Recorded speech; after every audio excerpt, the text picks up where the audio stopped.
அன்னைக்கு நைட் 12 ஆக போகிற நேரத்துல மீனா தனியா ரூம்ல இருந்து போன் பார்த்துட்டு இருந்தா. சடனா வீடியோ கால் வருது. ஸ்கிரீன்ல நேம் கார்த்திக்னு இருக்கு. இந்த நேரத்துல ஏன் கால் பண்றான்னு நினைச்சுக்கிட்டே ஆன்சர் பண்றா. கேமரா ஆன் ஆகுது. கார்த்திக் ஃபேஸ் டல்லா இருக்கு. லைட்ஸ் ஆஃப் ஆகுது. பேக்ரவுண்ட்ல ஃபுல்லா டார்க்கா இருக்கு. மீனா என்னடா கரண்ட் கட்டான்னு கேக்குறான். கார்த்திக் ஸ்லோவா ஸ்மைல் பண்ணி சொல்றான், லைட்ஸ் ஆஃப் இல்ல மீனா, நான் இருக்கிற இடம் எல்லாமே லைட்ஸ் யூஸ் பண்ண கூடாதுன்னு சொல்றான். மீனா நர்வஸா சிரிக்கிறான். அவளுக்கு ஒண்ணுமே புரியல. சே, காமெடி பண்ணாத கார்த்திக்னு சொல்றான். சடனா சவுண்ட் கேக்குது, டிக் டிக். சீலிங் ஃபேனோட சவுண்ட் இல்ல, யாரோ நடந்து வர சவுண்ட். மீனா, யாருடா உன் பின்னாடின்னு கேக்குறா. கேமரா ஷேக் ஆகுது. கார்த்திக் மெதுவா சொல்றான், டர்ன் பண்ணாத மீனா, உனக்கு பின்னாடி யாரோ இருக்காங்கன்னு.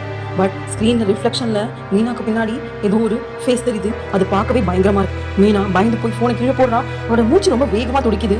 இமீடியட்டா இன்னொரு வீடியோ கால் வருது. அந்த ஸ்கிரீன் நேம்ல மீனான்னு வருது. மீனா ரொம்ப ஷாக் ஆகுறா. அவ எடுக்கிற அந்த காலை, கேமரா ஆன் ஆகுது. அதுல அவளையே பாக்குறான். அவ பெட்ல அமர்ந்துகிட்டு போனை கையில புடிச்சிட்டு இருக்கிற மாதிரி இருக்கு. அதுல வர மீனா பொறுமையா சொல்றா, இனிமே நான் கால் பண்ணுவேன், நீ பிக் பண்ணிக்கிட்டே தான் இருக்கணும் சொல்லிட்டு போன் திடீர்னு கட் ஆகுது. நெக்ஸ்ட் மார்னிங் மீனா போன்ல ஒரு மிஸ்டு கால் நோட்டிபிகேஷன் இருக்கு. டைம் சரியா 12 மணிக்கு முன்னாடி, பேர் மீனான்னு இருக்கு. அன்னைக்கு நைட் மீனா என்ன நடந்திருக்கும் தெரிஞ்சுக்கணும்னா பார்ட் 2 கமெண்ட் பண்ணுங்க. வீடியோ பிடிச்சிருந்தா லைக் பண்ணி கமெண்ட் பண்ணி ஷேர் பண்ணுங்க. அது போன்று மேலும் வீடியோக்கள் பார்க்கணும்னா இந்த சேனல் சப்ஸ்கிரைப் பண்ணிக்கோங்க. இந்த வீடியோ பார்த்துக்கு நன்றி.